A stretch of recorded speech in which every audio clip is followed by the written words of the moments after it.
y también entrevistamos. ¿Hay alguien en línea? Por suerte sí, por suerte es un habitué. Lo saludamos a Jorge Alemán, psicoanalista, analista no solo de personas, analista de sociedades. Jorge, ¿cómo estás? Félix Kraus y Martín Granowski, te mandamos un nuevo abrazo, esta vez por teléfono. Queridos, un abrazo, queridos amigos. ¿Cómo anda? ¿Bien? Bien, aquí estamos, como está, con el estupor que todo el mundo tiene frente a lo que está sucediendo, ¿no? Sí. ¿Te podemos, antes de seguir hablando, queremos que escuches 2 audios con nosotros? ¿Cómo? ¿Perdón? Antes de seguir hablando, queremos que junto con nosotros escuches 2 audios. Sí. Mira. Compatriotas, culmina un día difícil. Han ocurrido en el país hechos de violencia que ponen en peligro personas y bienes y crean un cuadro de conmoción interior. Quiero informarles que ante eso he decretado el estado de sitio en todo el territorio nacional e informado al Honorable Congreso. Nuestro país vive horas difíciles que muestran la culminación de un largo proceso de deterioro. En un contexto económico y social donde muchos argentinos... Este es el primero de los audios, Jorge Alemán, y ahora este es Fernando de la Rúa, presidente de la Nación, 19 de diciembre del 2001, anunciando el estado de sitio. Y ahora viene otro audio. El problema mayor que tenemos hoy los argentinos es que la alternativa al gobierno, la alternativa kirchnerista, no tiene credibilidad en el mundo. Es algo que yo se los vengo contando hace 3 años y medio. O sea, no tiene la confianza necesaria para que la gente quiera venir e invertir en el país. Y eso, bueno, eso es algo que debería ser una autocrítica al kirchnerismo y tratar de resolverlo, de construir esa credibilidad que hoy no tiene. O sea, no hay duda que si el viernes estábamos en una situación donde el dólar bajaba, las empresas argentinas mejoraban, la financiación aumentaba y se consolidaba el proceso de baja de inflación y de crecimiento de la economía, y hasta a partir de este resultado electoral desfavorable al gobierno y favorable al kirchnerismo, se da vuelta todo. Las empresas bajan entre el 30 y el 50%, el riesgo país subió 350 puntos en una hora y el dólar subió lo que subió. Eso demuestra que hay un problema grave entre el kirchnerismo y el mundo, que el mundo no le confía. Ahí está, un problema grave entre el kirchnerismo y el mundo. Vos sabrás disculpar, ¿viste? Vos estás acostumbrado, supongo, a la Asociación Libre. Nos salió la Asociación Libre. El discurso de Macri de ayer nos hizo acordar el discurso de la Rúa del estado de sitio del 19 de diciembre del 2001. Vaya a saber por qué. Sí, lo que pasa que el de ayer escribí un texto al respecto inmediatamente en la tecla sí. Niñez, si usted me permite, que se llama... Sí, señor. ¿Lo leímos? Lo hemos leído. Sí, lo de la Rúa, muchísimas gracias. Lo de la Rúa, bueno, era un clásico en la Argentina frente a un determinado estado de cosas, el estado de sitio, ¿no? Sí. Esto de ayer es muchísimo más insólito, ¿no?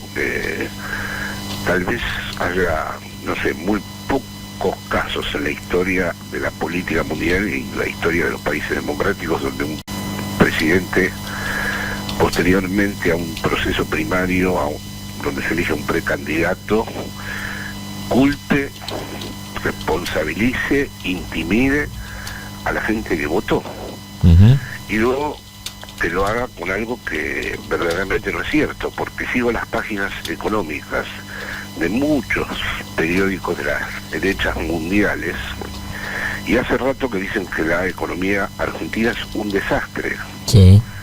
Y hace un rato que dicen que el gobierno es inepto. Con lo cual, esa especie de mundo que él dice que se desmorona por este voto, eso es una falsedad absoluta. No tiene ninguna sostenibilidad. Hace tiempo, como los diarios importantes no le pueden mentir a sus inversores, hace tiempo que dicen que es un desastre lo que ocurre aquí. Entonces, que el tipo salga con esto, francamente no sé bien ya si lo asesora alguien, si se produjo una metamorfosis con la Carrió, porque ayer este discurso no pertenecía al género. Te cuento, disculpame Jorge, te cuento algo que es información, justamente contestando a esto que estás diciendo, a la pregunta. Lo asesora alguien en general. El discurso de ayer, ese discurso fue sin ningún asesoramiento y más todavía, rechazó las opiniones de algunos de sus allegados. No hablo de Carrió, ni siquiera de Marcos Peña, que no llegó a opinar, no sé qué hubiera opinado, pero rechazó opiniones de varios de sus allegados, del equipo de comunicación y del equipo político. Es sí, Macri purísimo. Es bastante probable que él sea así, que piense así. Francamente, es la materialización del estado de excepción a través de un presidente. Ahora, Jorge, sin cometer la desviación de llevar a las categorías de la clínica, digamos, en fin, lo que es política, pero bueno, ya hablamos el otro día, las interacciones ahí están, ¿no es cierto? ¿Se ha atravesado el análisis público a partir de la declaración inmediatamente posterior a la derrota en esta PASO del presidente hasta hoy mismo? Ha atravesado todos los medios, todos los análisis y la presentación de la noticia, la idea de la psicopatía en la conducta del presidente. La pregunta es, ¿qué ves vos? ¿Qué opinás vos? Yo no querría ser audaz, ni querría subirme... Mira, ya sabés que hay un texto que se me atribuye, no le hice el caso a mi hija que me dijo no lo desmientas porque va a ser peor, los desmentí de todas las maneras posibles, por radio, en Facebook.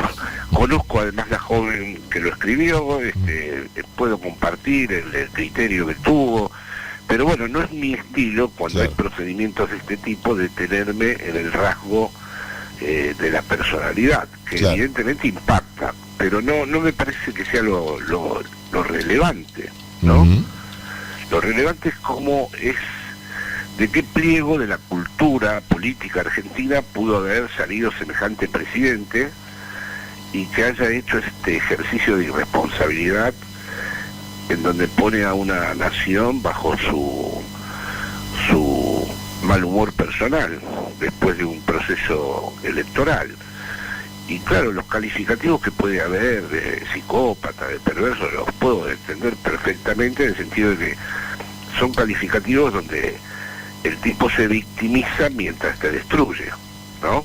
Sí. Evidentemente alguien que mientras te está destruyendo se hace la víctima, y bueno, sí, es merecedor de calificativos de este tipo. Yo personalmente no es de mi gusto implementarlos, ¿no? Y por eso, curiosamente, más lo es desmentido, más ha circulado, y en estos días se ve que la escena de ayer lo ha puesto de nuevo, porque está por todas partes. Me acaban de mostrar recién ese texto circulando por todas partes. Al final mi texto más famoso es el que escribió esta joven. Jorge, aprovecho y cito entonces lo que vos sí escribiste, el último que escribiste es el de la tecla Enia, que dice, algo que dijiste el otro día en este programa: este gobierno nunca se constituyó un bloque hegemónico, es un dispositivo de poder propio de la actual financiarización del mundo. Estoy leyendo el final. Después decís, si antes se culpabilizaba a cada uno de los habitantes por los estragos de la propia metodología gubernamental, ahora esa intimidación hostil se extiende a todos los electores del Frente de Todos. Sin duda, decís vos, Jorge Alemán, escribís, es una nueva materialización del estado de excepción. Por eso la Asociación Libre con De la Rúa, te comento de paso, se convoca a unas supuestas intervenciones extranjeras a que realicen un castigo ejemplar por la decisión política de la voluntad popular. Sí, que los vuelvan Grecia. Con estas declaraciones, decís al final, escribís, el presidente confirma una vez más que él no tiene nada que ver con la Argentina, que trabaja para un amo al que él dice representar, ese amo que como él se puede poner muy loco, entre comillas, y planificar el sacrificio de nuestro pueblo. Sí, esto sí, me atengo a sus palabras. Recuerdo aquel día que si él se ponía loco era capaz de hacer daño, eso lo dijo. Y bueno, esas son palabras de él. Yo no uso palabras mías para calificarlo clínicamente, sino que él dijo que si se pone muy loco hace mucho daño. Y luego, sí, evidentemente, como decís, se ha permitido invocar a esos amos abstractos que no se sabe cuáles son, porque él dice el mundo, los mercados, y ahí hay un montón de heterogeneidades financieras, geopolíticas, etcétera, que no se pueden reducir solo a la palabra mundo ni a la palabra mercado. Pero bueno, él las usa así, ¿no? Para responsabilizar al electorado que a él no le gustó, porque creo que no se esperaba de ningún modo, parece ser, lo ocurrido, ¿no? También impacta mucho el lugar desde el cual se coloca, ¿no? Como un comentarista de la realidad, porque bueno, uno puede comprender puede ver que se sienta subordinado a otras fuerzas y solamente tenga en su horizonte a esas entidades abstractas, difusas y más complejas de cómo los presenta, pero a su vez, dando vuelta la cara hacia su propio pueblo, hay un nivel de ajenidad y de separación del compromiso del acto de gobernar que realmente es muy significativo, ¿no? Y no es la primera vez. Tal por cual, ejemplo. sí. Yo lamentablemente, yo no sé si por olfato, por intuición, o te digo, hace mucho fuera, el primer día, la primera noche de la noche, escribí un texto donde anticipaba que esto tenía este desenlace, porque él no era el presidente, él no es un presidente, porque un presidente de algún modo, sea, aunque no responda, digamos, a nuestra sensibilidad político-ideológica, algún tipo de interpretación del país, algún tipo de lectura histórica del país tiene, y este hombre no la tuvo nunca. Bien es cierto que, como lo muestran muchísimas series actuales de moda, el mundo se está enrareciendo y se está llenando de personajes extrañísimos al frente de los estados. Entonces, bueno, este sería el caso al modo argentino, pero este señor eso que decís es exactamente así. Ahora Jorge, si vos mirás a Trump, por ejemplo, a Trump te lo puedes imaginar perfectamente, digamos, cerca de la mafia de Nueva York o en el medio oeste norteamericano. Sí, es otra cosa. Claro, por eso digo, no sé dónde te lo imaginas a Macri, ¿entendés? Siguiendo tu razonamiento, justamente. No, Trump sí tiene, digamos, dentro del complejo militar financiero, como claro. decía Eisenhower, sí. tiene un lugar. Él emana de un determinado contexto, sí.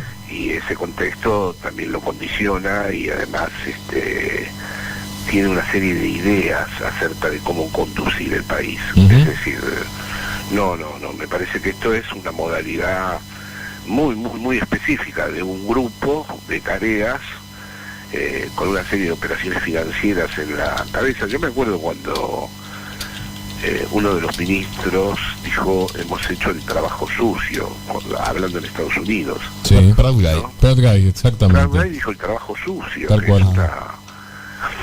Una metáfora que tampoco, es decir, creo que causó perplejidad incluso en la audiencia, ¿no? En cuanto a la manera en que planteó eso. Entonces este tipo sí, esto es una novedad en la política mundial. El tipo habla desde afuera de todos incluso desde afuera del Estado, ¿no? Le pidió una autocrítica a los que habían ganado los procesos primarios, como suelen decir en Europa y en Estados Unidos. Una cosa insólita, ¿no?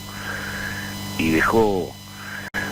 me parece que no soporta esto que está ocurriendo. ¿Y cómo juzgas vos? Digamos, uno piensa, cuando alguien le echa tanto las culpas al otro, fue la primera etapa de esto, ¿no? Digamos, esto parece la segunda secuencia de una que empezó mucho antes, mucho más próximo al inicio de su gobierno, que consistía en que todas las responsabilidades eran ajenas, lo cual podía ser más eficaz cuando comenzaba su mandato, pero que era muy notable, muy marcado, y un elogio del error también, del error y el perdón, digamos, una especie de autoelogio del amateurismo, ¿no? Ahora, cuando uno tanto termina celebrando o marcando la genialidad de las causas, llamemos de este modo, también es una confesión de la impotencia en el gobierno, ¿no? Hasta el punto de que Pichetto, su segundo extranjero, ¿no? El peronista convocado, es el que dijo: el presidente está en dominio. que sonó a nuestra... En control. En control, perdón. Fue exactamente la expresión. En control. Que suena, bueno, dime de lo que presumes y de lo que carece. Sí, ¿no? sí, si yo fuera Macri y escucho que me dicen está en control, digo, mierda. ¿Hace falta que lo diga? Claro.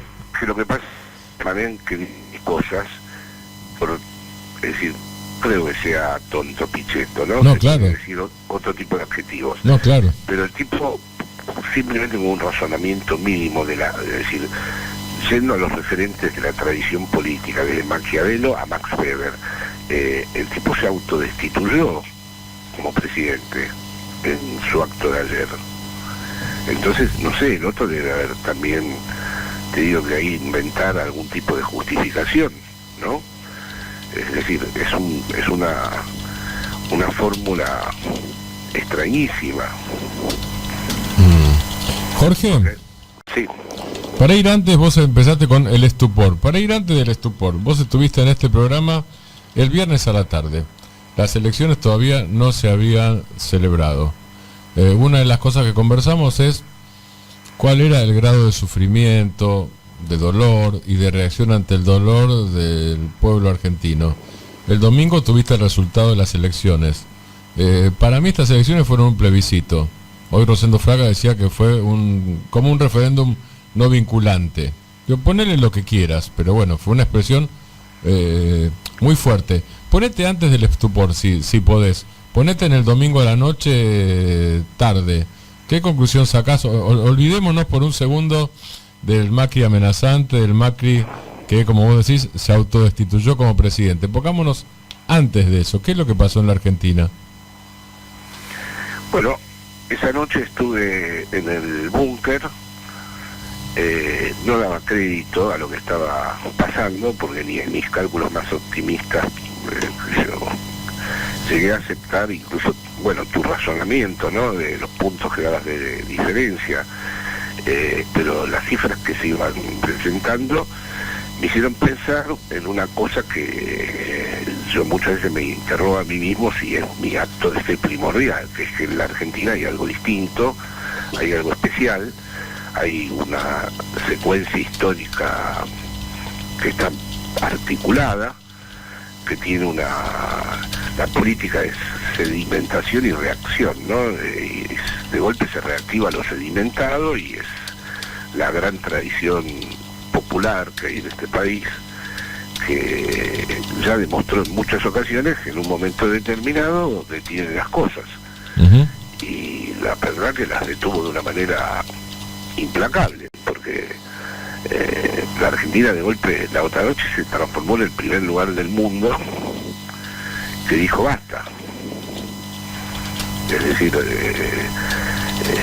no fue solo un proceso primario, era confrontar con el Big Data, con los algoritmos, con los medios. Uh-huh. Es decir, demostró que los medios pueden erosionar a un buen gobierno, pero no pueden sostener a un gobierno pésimo. Uh-huh. Y eso fue muy alentador, porque de golpe, claro, ahora después tenemos que ver en el mundo cómo nos situamos, pero de golpe comenzó otra cosa aquí, ¿no? Sí. Ha comenzado un proceso distinto, ¿no? Que vuelve a tener todos los matices de nuestros movimientos nacionales y populares, aunque sean, vamos a decir, como es un gobierno de coalición, hacen parte de una cosa mayor, ¿no? Pero ahí están, ¿no? Yo lo vi a Alberto salir con las madres, por ejemplo, al escenario, y eso fue una gran conmoción, ¿no? Lo que pasa es que también iba pensando el quilombo que se va a armar acá va a ser muy grande, porque realmente el otro día se produjo una novedad política importantísima, ¿no? Espero que todo esto no apague esa llama ética. Por eso te lo preguntaba justamente, tal cual. Que no apague la llama ética que el otro día se encendió, sí. La llama ética, con T de Tilo. Sí, porque claro, hoy hablaba con con unos compañeros diputados, ¿no? Hablaban de que la situación económica, pero hay países donde la situación económica es horrible y no se produce esto. Es que ese es el punto. Digo, una de las discusiones era, algunos que hacían una interpretación mecanicista decían, como hay malaria, la malaria te lleva al voto en contra. La malaria no te lleva al voto en contra, la malaria te lleva al voto en contra si la pasas por la cabeza, por el corazón, por la resistencia, por la historia, si no, no te lleva automáticamente al voto en contra. Pero para nada, no hay ese automatismo en absoluto, en eso estoy de acuerdo con que los procesos de transformación política exigen una articulación discursiva, no se hacen solo desde el padecimiento. Claro. Es decir, está el padecimiento, todo lo que vos quieras, no lo vamos a relativizar del todo eso, por eso incide, pero la verdad es que hay situaciones, por ejemplo en Brasil hay también una situación horrible y no sé si se darían condiciones como las que se dieron el otro día. Y hace poco estuve en Chile, que lo presentan siempre como modelo de estabilidad, y hay una desigualdad social instalada que ya ni siquiera es como si se hubiera naturalizado, ¿no? Sí, justamente, está estable también la desigualdad. Exactamente. Claro, Entonces, sí. evidentemente que han convergido los factores de malestar económico, el desastre económico y todo eso, pero a mí me parece que hubo una gran genialidad política de parte de la expresidenta, y que hubo una construcción política ejemplar, que se hizo con muchísimo cuidado y que produjo un tsunami aquí, ¿no?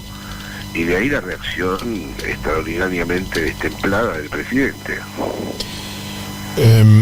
Hace un rato Martín me comentaba una anécdota, yo con la introducción no la completara, por supuesto que a mí justo estábamos iniciando el diálogo contigo y no lo completamos, pero que a mí me pareció muy sugestivo, porque a propósito de lo que estás diciendo ahora, efectivamente se han incorporado a nuestro presente las variables más desestabilizadoras anímica o emocionalmente de los argentinos, que es la inflación y el fantasma de la hiperinflación, digo, no tener valor para nuestros insumos de la vida cotidiana, y ya veníamos golpeados.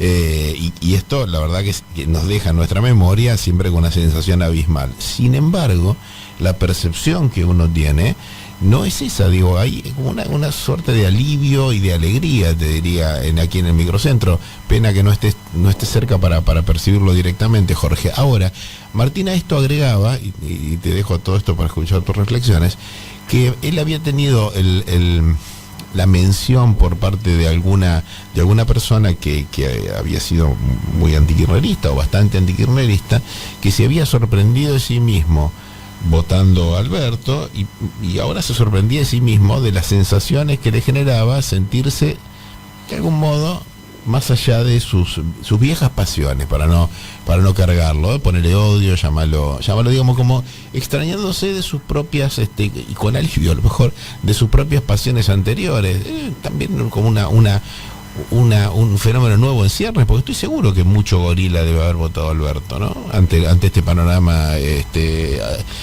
arrasador. Puede ser que no tengo elementos suficientes como para cuantificar si realmente hubo, como decir, muchos gorilas votando a Alberto. Lo que pasa es que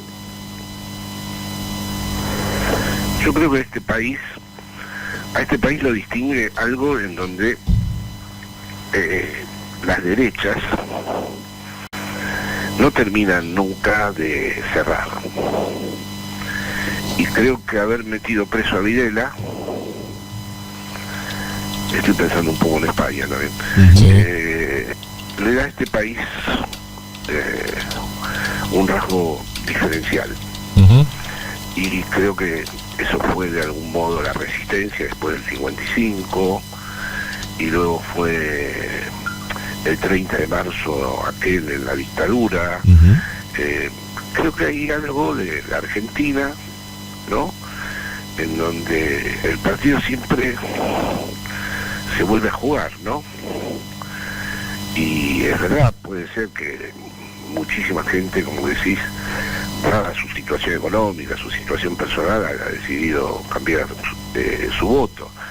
Pero no nos olvidemos también que, como hablaba con ustedes, se planteó un antagonismo entre los bancos, las LELIC, la financiarización y los sectores populares, y que en el artífice del proyecto ha sido Cristina, ¿no?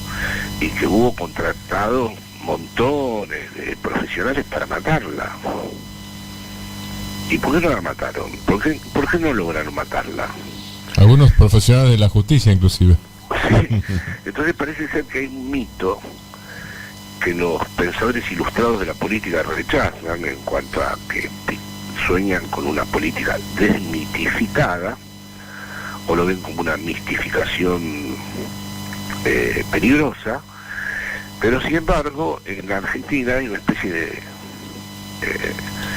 mito fundacional que está inscripto en el comienzo del peronismo, que de golpe siempre retorna y tiene unas capacidades de articular proyectos, ¿no?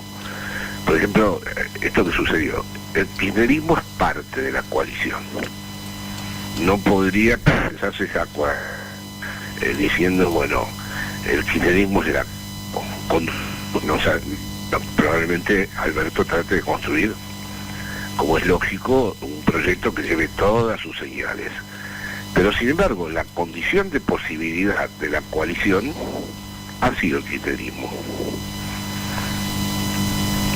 Fue desde el kirchnerismo que se fue articulando. Aunque ahora el kirchnerismo no pueda o no deba, por cálculo político, por lecturas diversas de la realidad, por el propio pragmatismo, ocupar el lugar protagónico. Sí, hay una cosa que a veces no es recordada.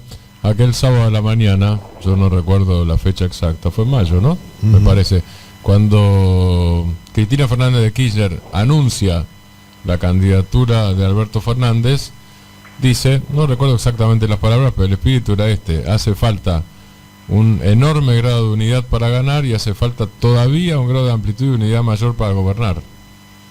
Sí, exactamente, me acuerdo, sí. Ahí fue decisivo ese día. Y eso lo dice ella. Sí. O sea que hace girar todo al centro y se mantiene ella en la retaguardia.